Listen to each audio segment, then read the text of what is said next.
Morning world, welcome to Saturday 17th of September. Another beautiful day in Blighty.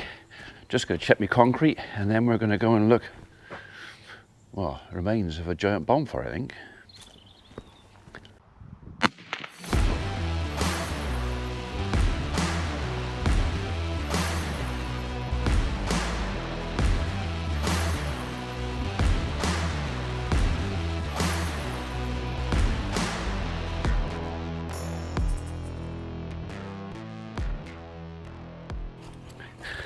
Okay, still a bit green, but that's to be expected. Only laid this last night.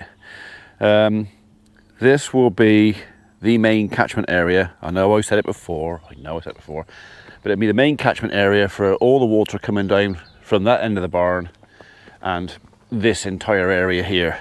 So I've still got to shape up the stone around, but I'm not going to do that until this has gone off. The impromptu shuttering can come away probably, well, it'll probably be tomorrow, to be honest. No point doing it today.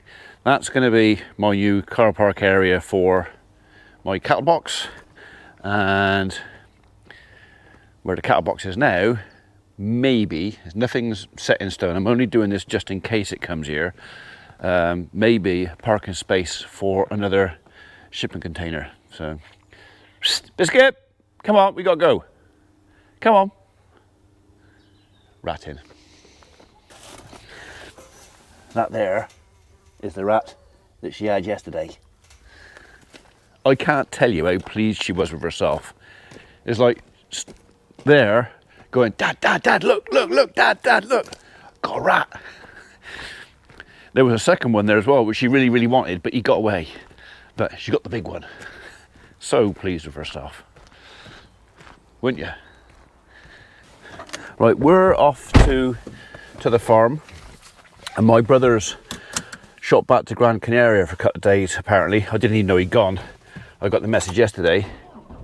But that means that there's no one checking the cattle this morning, which is no bother. I mean, I'm going to go over and do it myself, but yeah, normally Michael's been looking in on me in the mornings and then just sort of reporting back, you know, everything's okay, or, oh, everything's okay. We've not had a problem yet. Oh. I got a tire pressure warning. Right. Okay. First stop, garage. I can't feel any pulling, or so I don't think it's anything at the front. But maybe one of my rear tires is a bit soft. I'm on a third of a tank of fuel, so I nipped to our local fuel station, Bear Street Garage, and fuel up. And while I'm there, they got free air, so I might as well take advantage of that. I could go back and open the barn and move everything and do it at home, but I was already on the road, and nothing's pulling or making nasty noises. I wonder if that's got something to do with my reduced economy. So I've noticed in the last week that my MPG has been good. I've been averaging 60.7 miles to the gallon, but then all of a sudden it went to 60.3, and I actually thought my wife had been driving the car, which she hasn't. But oh God, now what have we got going on here? Okay, lots of people who can't drive. I'll see you after I've been to the garage.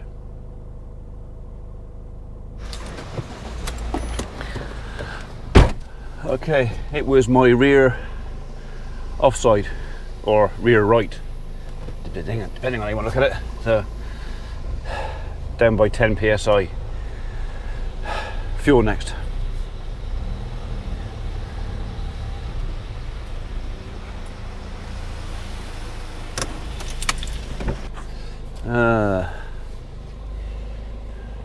I don't know quite what's going on, but for a Saturday morning, it is very, very, very, very busy up here.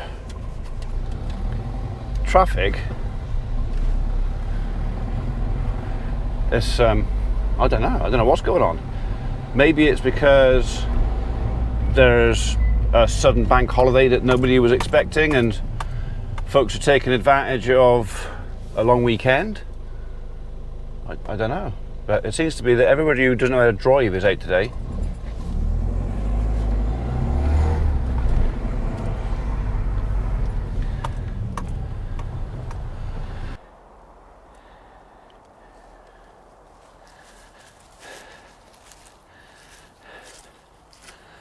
Well, I thought I'd come and have a look at our grass, what we've got, and what the chances are of getting a cut off of this. At the moment, it's nothing terribly special. There's clumps of slightly more advanced, but yeah. As yet, I don't think there's enough out here to warrant the fuel, time and expense of trying to make anything off this. Not yet. I mean, if we get some more sunshine and warm days, there's still some growth potential, but we're getting cold nights now. I think it dropped down to, well, I think we almost had a ground frost last night. I can smell that fox. Remember the fox we had in the bale? Well, he's here somewhere on the edge. Doesn't look very nice in there, does it? So, this bank is one of the reasons we're looking at changing our topper. I want something that I can get a bit further down over there. Plus we've got a couple more banks at home which are the other way up. So I've been told, Casto actually told me, that I may well need a front weight with that topper. Apparently it pulls or something, so I don't know. We'll see. I hope not. I hope I'm not going to spend a load of money on a machine to find that I need to spend a load more money on something that I only need occasionally. Although in saying that, it might be a case of if I end up keeping my tractor and can't afford a second one, a front weight might just come in handy, because the front linkage on my case is damped. So it is a damped linkage. It might be a case of, you know what, that might be the nearest I get to front suspension for a year or two. Yeah. But grass, it's patchy. It needs sunshine and a bit more rain.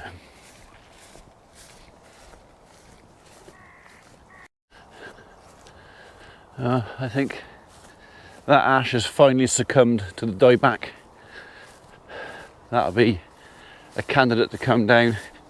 Maybe a job for the tree team if we get a quiet couple of days over the Christmas period and something to do, we can come and sort that out. We've also got a limb to take off, big ash tree up on that clump up there.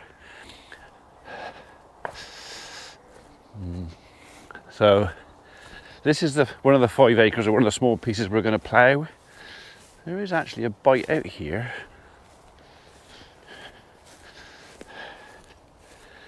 This maybe is worth taking a bit off there.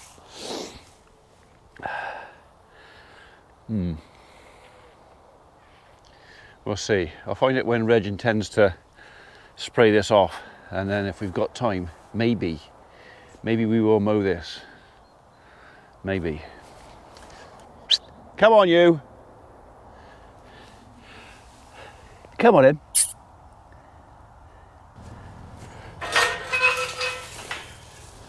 We're not going that way, Biscuit. We're going this way. Oi, Biscuit. Wrong way. I can see a big pile of ash.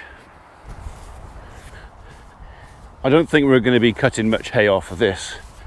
This has been pretty much trounced by machinery. Yeah, nothing on this one. All right, we've got a bit of planting to do up here. I intend, if not this year, certainly next year, to infill all the gaps in this hedge. So it'll probably be 300 quickthorn whips. It'd be mainly quickthorn because I like quickthorn. I'll probably add a few more field maples, maybe a bit of dog rose. Yeah, the hedge will recover. It will be back.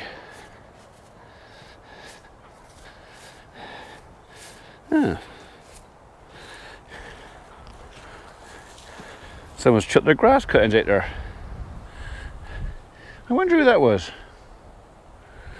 I'm pretty sure I know. Yeah, grass. This side is, well, third of the field. All at this side's trounced as well. I want to bring the guys over here if we get a chance before it's ploughed to tidy up some of these cuts on the trees. I mean, at the end of the day, with the oak, it's not quite as important. If we induce a bit of deadwood on an oak, it's kind of, well, it might sound daft to talk about habitat when we've had a hedge down, but deadwood on an oak tree has a lot of value for wildlife. So it's the tidy arborist side of me that wants to come in and sort these cuts out. The naturalist side says leave it alone, leave it where it is. Right, well, there's still some stuff to clean out in the ditch. Not sure what the plans are with that. I got a funny feeling Reg might be bringing his digger in to have a bit of a clean out with that. Fetch the last of it out, one more bonfire, and then out here with the plough. So, veteran ash, that's an old pollard, that is. That was probably pollarded in my great-great-grandfather's time. So these brackets, Anonymous hispidus or shaggy polypore, or some people call it a velvet fungus. It's an annual fungus, and I know that behind that there is a whole load of decay. I know it's there, and I'm pretty sure where the woodpecker holes are up there, that's also white rot in there too. So we may have to, perhaps not this year, but maybe next year after harvest, we may have to come and do a bit of a reduction on that, take some weight out of that centre stem, because I'd rather take a bit of weight out of him, make him a bit smaller and save the tree, because there's very little regeneration down here.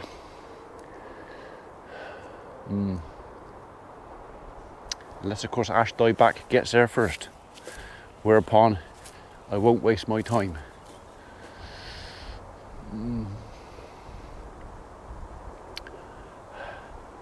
I didn't really want that touched.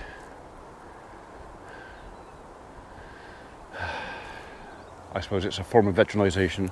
Some people do coronet cuts, some people do deliberate tears to veterinise a tree. It's just, yeah. I can't really, I mean, there are people out there who deliberately do this to induce rot and decay, deliberately on purpose for the wildlife. Like I say, it's the arboriculturist in me. It just doesn't like it very much. Right, okay. So yeah, we're going to be planting in here, filling up the gaps and reinstating the hedge this year or next.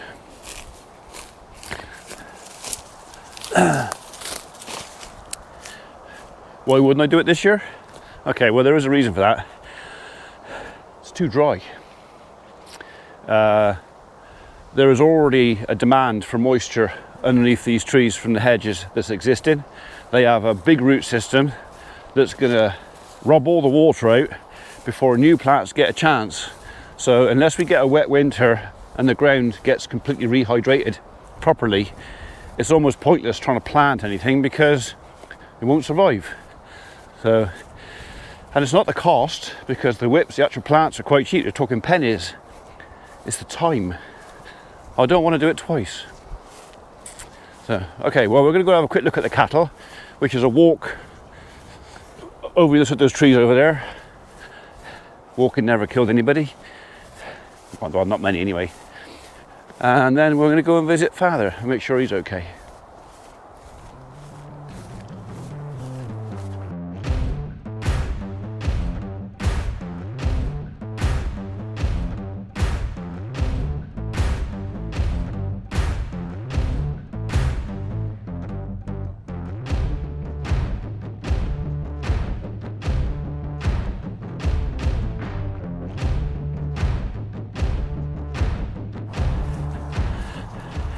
Don't go run away, it's me.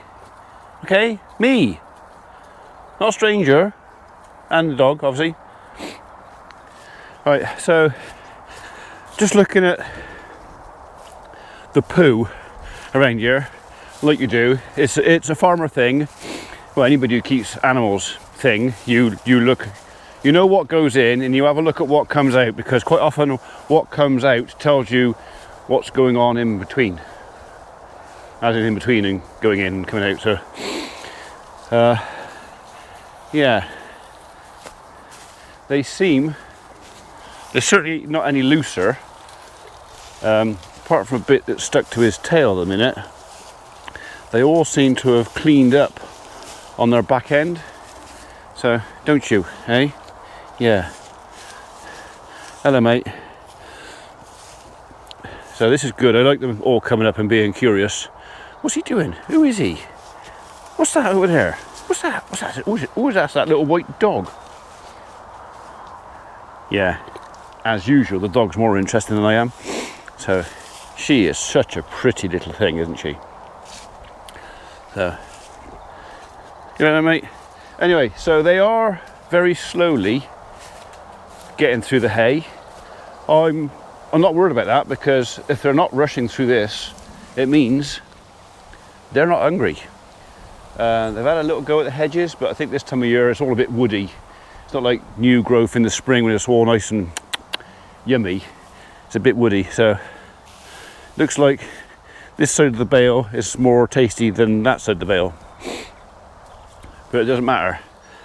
One of the reasons for bringing it out here was to firm them up, stop that from being slop, a bit more solid. Yeah, that looks okay. Still, well, there's a few apples down now. That's not a cow being chewing that. That's a bird. Right. Anyway, they all look pretty happy and dead safe, because on the other side of the fence. So we've ummed and ahed about taking this bit of fence out, because I don't want something running into it in the middle of the night if it gets spooked. But the problem is, because it's embedded in the trees, it means there's going to be sharp edges, and they could still hurt themselves by brushing against a tree or rubbing their heads or something. So yeah, it's a job to know what to do with this, because I can't do much with that in there. I don't like to see it. Do you mind if I step over the fence? Would that be all right? Oh, he stepped over the fence. Oh. So I want to look at your bums, okay? Just let me go behind you. That's all dried up. Everything's dry. Nothing's wet on their backside now.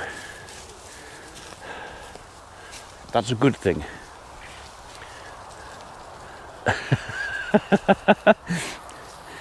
Okay.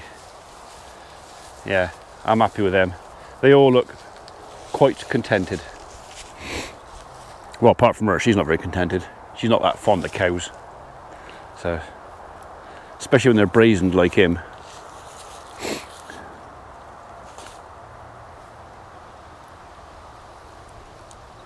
Oh yes. Oh yes. Yes, I like that. Oh yes.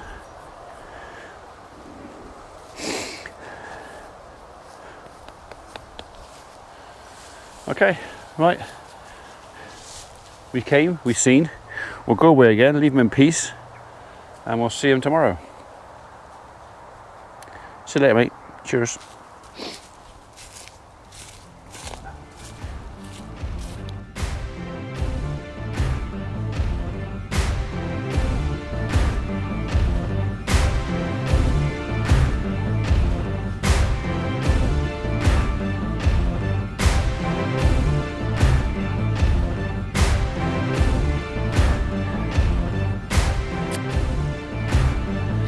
See, to me it feels like taking a step backwards.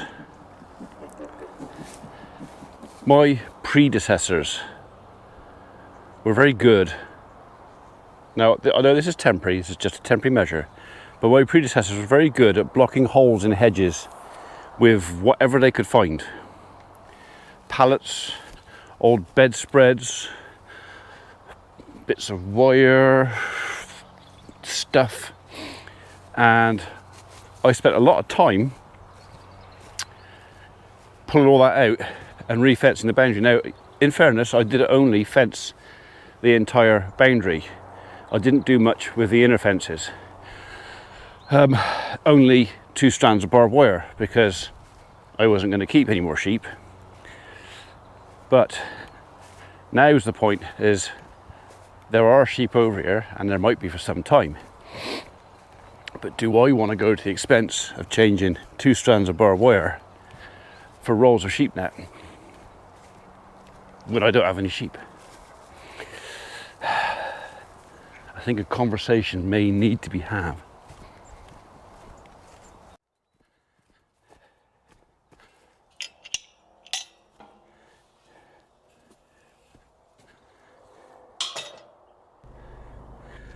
So I know what you're going to say, because I showed you the sign on the gate. You're going to say to me, so it's one rule for your dog walking across the fields and a different rule for anybody else's dog walking across the fields. Simple answer is, that is quite right. If you're walking across someone else's land and they've asked you to keep your dog on the lead, you respect it. If I came to your house, and even if you didn't mind the dog being in your garden, if you asked me to keep the dog on the lead in your garden for whatever reason, I'd respect that and I would do it. Same as, exactly the same. You have a right to walk on the public footpath. Your dog does not share that right. Okay? You could take a dog with you. There's no law saying you can't take a dog with you. But your dog has no more rights than you do as far as the footpath is concerned. You're not supposed to wander off of it, and nor is your dog. So I know I've banged on about this before, but the problem is, especially with livestock, if you've got a dog on a lead on a footpath and your dog decides to take a dump right next to your feet, you're much more likely to get your plastic bag out and pick it up and take it away. If your dog's 30 meters across the field over there, you will probably accidentally, on purpose, but didn't really mean to, not see it. You won't pick it up. And that's one of the reasons we want you to keep your dog on the lead on a footpath, especially with livestock, is we don't want disease.